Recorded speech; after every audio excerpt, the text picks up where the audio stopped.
오늘 말씀은 잠언 20장 1절부터 14절, 제목은 자신의 것으로 만들라입니다.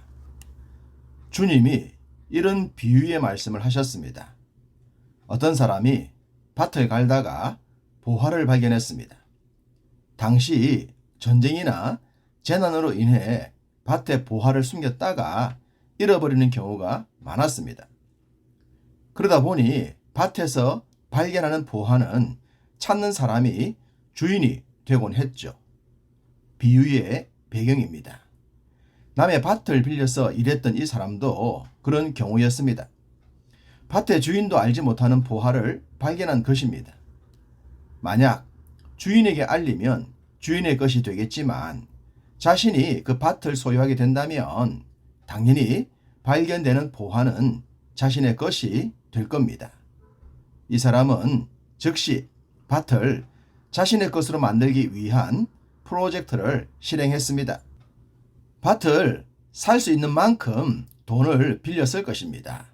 그리고 밭을 샀겠죠. 그 후엔 보화 찾기 작업이 일사천리로 진행되었을 것이고 부자가 되었을 것입니다. 우리는 단 하루의 미래도 알지 못합니다. 만약 우리가 내일 주식 조항을 안다면, 내일 부동산 흐름을 안다면 어떤 행동을 취할까요? 얼마 전 재벌집 막내 아들이라는 드라마의 주인공처럼 말입니다. 설명할 필요도 없겠죠. 성경은 우리에게 값을 치르더라도 자신의 것으로 만들라는 말씀을 하십니다. 진짜 중요한 것의 가치를 알 때 그러하라고 하십니다. 좋은 진주를 만난 상인이 자신의 소유를 다 팔아 그것을 자신의 것으로 만들었듯이 말입니다. 주님이 비유로 말씀하신 이 감추인 보화나 값진 진주는 천국을 상징합니다. 천국의 가치를 아는 사람은 값을 치르더라도 자신의 것으로 만들어야 함을 강조하신 것입니다. 이것이야말로 우리가 갖추어야 할 최고의 지혜요, 가치관이요, 세계관이지 않을까요? 솔로몬은 이런 말을 합니다. 14절, 물건을 사는 자가 좋지 못하다 하다가 돌아간 후에는 자랑하느니라. 주변에 결정 장애를 지닌 분들이 많다고 해요. 물건을 하나 사더라도 쉽게 결정을 못하고 남에게 의지하는 경우가 많죠.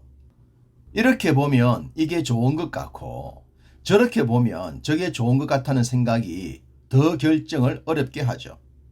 그렇기 때문에 물건을 사오면서 뭔가 찜찜한 기분이 들곤 합니다. 그렇지만 그 물건이 내 것이 된 후엔 생각이 달라집니다. 내 것이 아닐 때는 결정에 주저하게 되지만 내 것이 된 이상 자랑하게 되죠. 비록 그 물건에 100% 만족이 아니더라도 내 것이 되었기 때문에, 내 것으로 만들었기 때문에 자랑도 되고 자부심도 생기는 것입니다. 또한 거기에 값을 크게 지불했을 땐 더욱 그러하겠죠. 하나님의 물건에 대해서도 그러하다면 인생이 걸렸고 생명이 걸렸고 영혼이 걸렸다면 어떠할까요? 당연히 올인을 하겠죠. 내일의 주식 상황과 부동산 흐름을 알았을 때 행동할 것처럼 말입니다. 한 생을 살아가면서 재물의 흐름에도 능하고 탁월한 처세술까지 구비했다면 영적인 흐름에도 그러해야 하지 않을까요? 솔로몬의 잠언을 읽을 때마다 그런 생각이 듭니다. 한때 최고의 것들을 다 누렸던 솔로몬이 자신의 전생을 통해 내린 결론이 지혜이고 그 지혜의 핵심이 하나님을 경외하는 것이라고 했기 때문이죠. 이런 교훈을 돈을 주지 않고도 자신의 것으로 만들 수 있다면 행운이지 않겠습니까? 5절, 사람의 마음에 있는 모략은 깊은 물 같으니라. 그럴지라도 명철한 사람은 그것을 길어내느니라. 투자의 귀재 워렌 버핏과 한 끼 식사를 하려면 얼마를 줘야 할까요? 작년 경매가가 38억 원이었습니다. 상상이 가십니까? 한 끼 식사를 위해 38억 원을 지불한다는 것이 말입니다. 그렇더라도 사람들은 경쟁에 뛰어듭니다. 왜요? 그만한 가치가 있기 때문이죠. 워렌 버핏 마음속 깊은 곳에 있는 투자에 대한 모든 생각들을 들을 수 있기 때문입니다. 지혜자의 모략은 깊은 물과 같다고 했습니다. 깊은 물은 쉽게 퍼낼 수가 없죠. 그것도 사람의 마음은요. 버핏이 쉽게 자신의 비법을 전달하지 않듯 지혜자들도 자신의 모략을 쉽게 남발하지 않습니다. 그렇지만 진짜로 명철한 사람은 다른 지혜자들의 마음속 깊은 물과 같은 지혜를 퍼낸다고 하십니다. 찐 고수들은 알지 않겠습니까? 상대가 진짜 실력자인지 아닌지를 말입니다.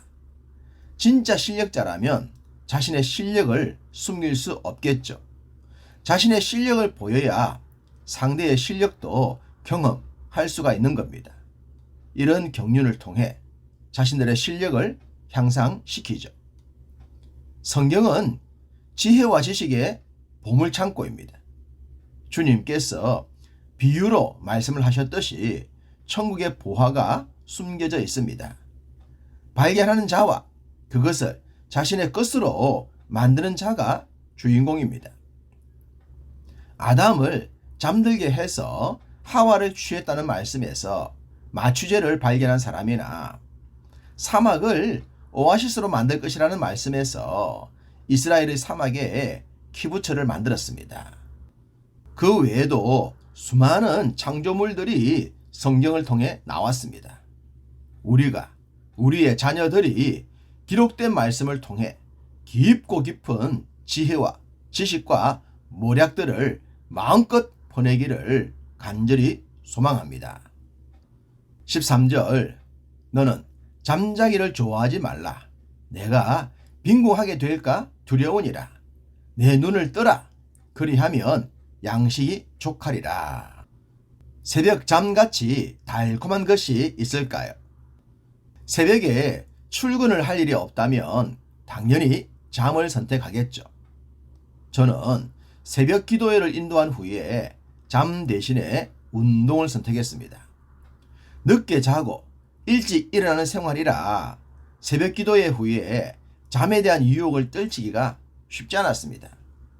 그렇지만 이때 운동하지 않으면 운동할 시간이 없다고 생각했기에 지금까지 그 루틴을 지키고 있습니다. 감사하게도 요즘은 코로나로 인해 새벽을 영상으로 하기에 좀 더 잘 수 있는 특혜를 누리고 있지만 말입니다. 운동을 갔다 온 후에도 정상적으로 출근을 합니다. 제가 출근을 하지 않더라도 아는 분들이 없겠지만 출근과 퇴근을 변함없는 루틴으로 지킵니다. 그래서 말씀 준비를 성실히 하고 성경 말씀도 열심히 읽습니다. 또한 읽고 싶은 책들도 읽어냅니다. 부지런한 자에게 양식이 풍부해진다고 하셨으니 적어도 게을러서 가난해지지는 않아야 하기 때문입니다. 4절 게으른 자는 가을에 밭 갈지 아니하나니 그러므로 거둘 때에는 국을 할지라도 얻지 못하리라. 우리 교회 성도님들은 대부분 저보다 연세가 많으시지만 부지런하게 사십니다. 무슨 일이든지 하십니다. 그렇기 때문에 넉넉하지는 않지만 다들 자신들의 규모 있는 삶을 사시는 겁니다. 그런 모습이 참 보기에 좋습니다. 또한 그런 모습이 참 지혜자의 모습이라 믿습니다. 매일 건강한 하루를 자신의 것으로 만들고 건강한 믿음 생활을 만들어 가시는 우리 모든 성도님들을 하나님께서도 크게 지지하실 것이라고 믿습니다.